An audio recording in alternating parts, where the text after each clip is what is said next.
Olá, pessoal! Sejam bem-vindos e bem-vindas a mais um episódio do nosso podcast. Eu sou a Edna.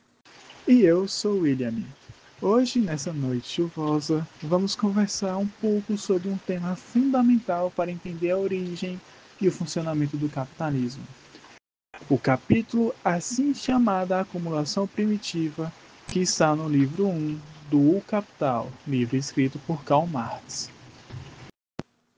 Esse capítulo é essencial porque desmonta aquela narrativa idealizada que dizem que o capitalismo nasceu da poupança, de um trabalho diligente de indivíduos virtuosos. Pois é, Edna. Marx mostra que, ao contrário dessa história que é romantizada, o capitalismo na verdade surgiu de processos violentos de expropriação, de destruição de formas comunitárias de vida e da intervenção direta do Estado, que começou a impor novas formas de trabalho. E o mais importante, a acumulação primitiva não foi só um momento histórico isolado. Ela continua acontecendo sempre que o capital precisa expandir e criar novas condições de exploração da força de trabalho.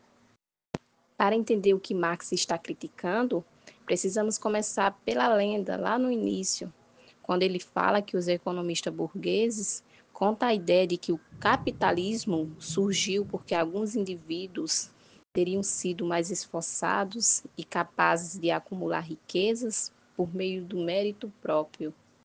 Mas, segundo Marx, essa narrativa esconde o real processo histórico, que é a separação violenta entre os produtores e os meios de produção. Em outras palavras, tira das pessoas aquilo que elas usavam para produzir sua própria subsistência.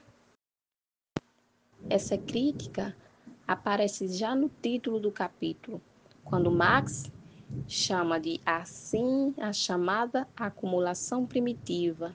Ele usa a ironia para mostrar que esse conceito é uma invenção ideológica. O objetivo dele é denunciar como a ideologia burguesa transforma a violência em algo natural, como se fosse simplesmente uma evolução da história. Entre os séculos XV a XVIII, a Europa passou por grandes transformações.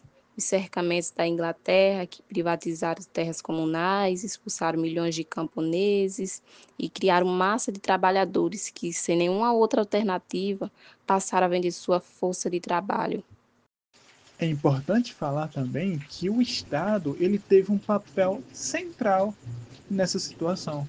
Foi o Estado que criou leis contra a vadiagem e que gerava punições corporais, prisões e uma forte vigilância policial. Essas medidas foram usadas para disciplinar aqueles que foram expropriados e empurrá-los para o trabalho assalariado. Marx também destaca que o capitalismo europeu se alimentou do colonialismo, do saque das Américas e da escravidão de africanos.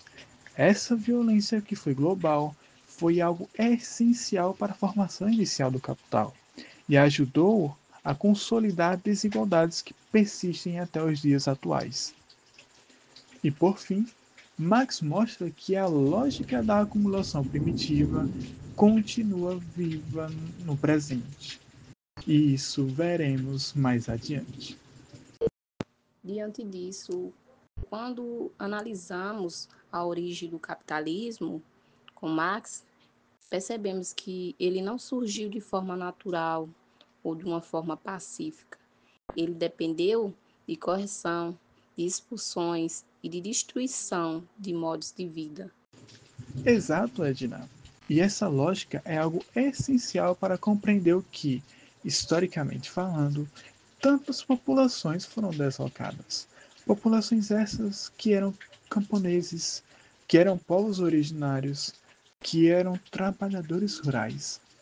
Para o capitalismo poder existir, era preciso criar uma classe nova, uma classe proletária. E isso não aconteceu de maneira espontânea. Exatamente. E não é apenas sobre a expropriação econômica, mas também sobre o controle social. O Estado, ele criou mecanismo para obrigar essas pessoas a entrarem no mercado de trabalho.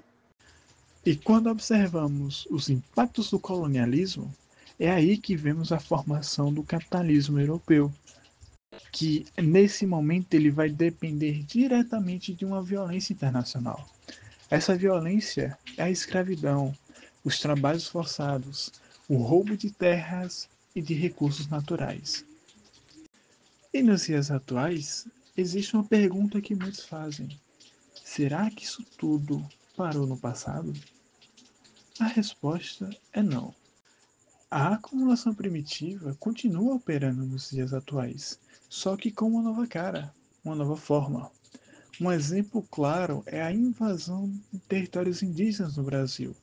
Essa invasão tem o propósito de expandir o agronegócio ou de expandir a exploração mineral. Populações inteiras são expulsas de suas terras, para que essas terras sejam transformadas em uma propriedade privada. Outro ponto é a mercantilização de bens que antes eram comuns. Água, energia e até mesmo o meio ambiente, que é a floresta e o espaço urbano, se tornam bens privados. O que era de uso coletivo se torna uma mercadoria, que para que todos possam usar, primeiro você tem que pagar. Já no mundo do trabalho, vemos também novas formas de exploração, principalmente quando falamos do meio digital. Lá, os trabalhadores sem aplicativo têm suas jornadas fragmentadas e não possuem direitos. É como se o sistema estivesse constantemente criando novos proletários. Essa atualização da acumulação primitiva mostra que o capitalismo precisa sempre abrir novos espaços de exploração. Ele nunca está completo e ele está sempre em um processo de expansão. Então, ao estudar assim a chamada acumulação primitiva, percebemos que Marx está revelando a base violenta e desigual do capitalismo, que segue vivo até os dias de hoje. E isso nos ajuda a interpretar os conflitos sociais, as disputas por terras, a precarização do trabalho e as desigualdades globais. Nada disso é por acaso. Tudo faz parte de uma lógica histórica do capital.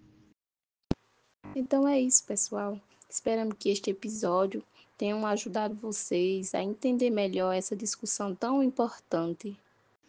E obrigado por ouvir a gente até aqui. Nos vemos no próximo episódio. Valeu, pessoal. Até o próximo episódio.